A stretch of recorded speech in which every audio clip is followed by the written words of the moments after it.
ವಾಣಿ, ಬೇಗ ಬಾಮ್ಮ, ಹೊತ್ತಾಯ್ತು. ನಾವ್ ಹೋಗೋಷ್ಟ್ರಲ್ಲಿ ರಿಸೆಪ್ಷನ್ ಮುಗ್ದೇ ಹೋಗಿರುತ್ತಷ್ಟೇ. ಓಹೋ, ಬಂದೆ ಬಂದೆ. ಇನ್ನೂ 8 ಗಂಟೆ. ಅಪ್ಪ ವಾಸು ರೆಡಿನಾ?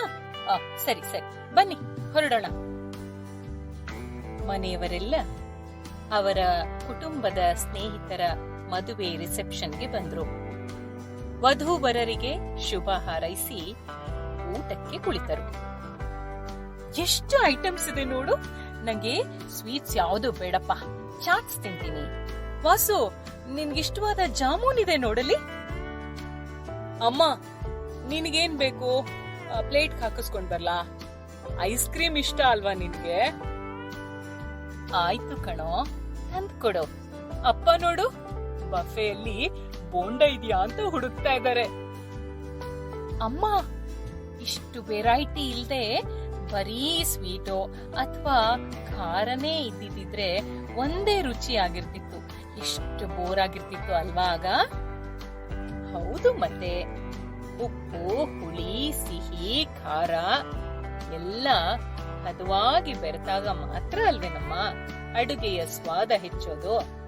ಹಾಗೆ ಜೀವನದಲ್ಲೂ ವಿವಿಧ ಬಣ್ಣ, ಆಕಾರ, ರೂಪ, ಗುಣ, ಸ್ವಭಾವದವರು ಒಟ್ಟಿಗೆ ಬದುಕ್ತಾ ಇರೋದಕ್ಕೆ ಸ್ವಾರಸ್ಯ ಇದೆ.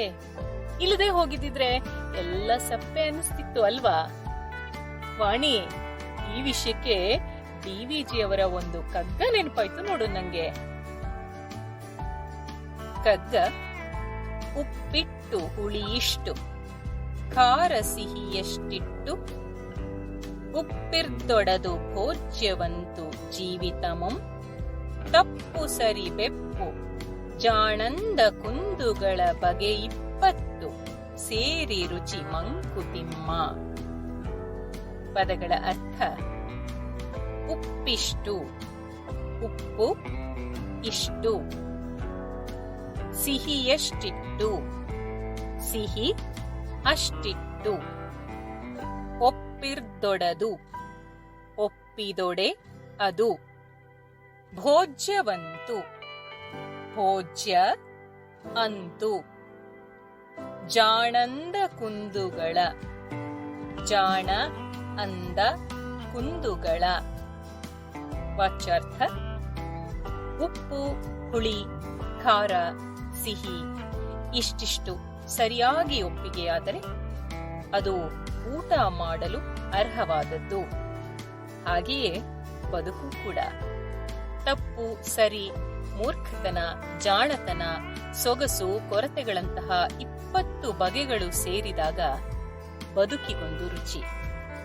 ನಾವು ಉಣ್ಣುವ ಊಟ ಚೆನ್ನಾಗಿರಬೇಕಾದ್ರೆ ಅದರಲ್ಲಿ ಬಳಸಿದ ಉಪ್ಪು, ಹುಳಿ, ಖಾರ, ಸಿಹಿ ಎಲ್ಲವೂ ಸರಿಯಾದ ಪ್ರಮಾಣದಲ್ಲಿದ್ದಾಗ ಮಾತ್ರ.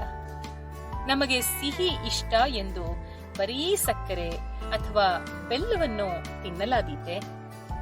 ನಡುವೆ ಸ್ವಲ್ಪ ಖಾರದ ಚಟ್ನಿಯನ್ನೋ ಉಪ್ಪಿನಕಾಯಿಯನ್ನೋ ಬಳಸಿಕೊಂಡರೆ ಸಿಹಿಯ ರುಚಿ ಹೆಚ್ಚಾಗುತ್ತದೆ. ಹೀಗೆ ಎಲ್ಲಾ ರುಚಿಗಳು ಒಂದು ಹದದಲ್ಲಿದ್ದರೆ ಊಟ ಸೌಖ್ಯವೂ ಆಗುತ್ತದೆ. ಇದರಂತೆಯೇ ಬದುಕು ಕೂಡ.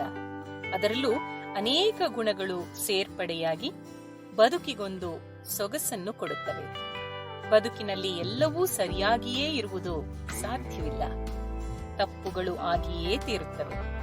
ಅವು ಬದುಕನ್ನು ಕುಗ್ಗಿಸುವುದಿಲ್ಲ, ಬದಲಾಗಿ ಹೊಸ ತಿಳಿವನ್ನು ಮೂಡಿಸಿ ಶ್ರೀಮಂತಗೊಳಿಸುತ್ತವೆ ಎನ್ನುತ್ತದೆ ಈ ಕಗ್ಗ.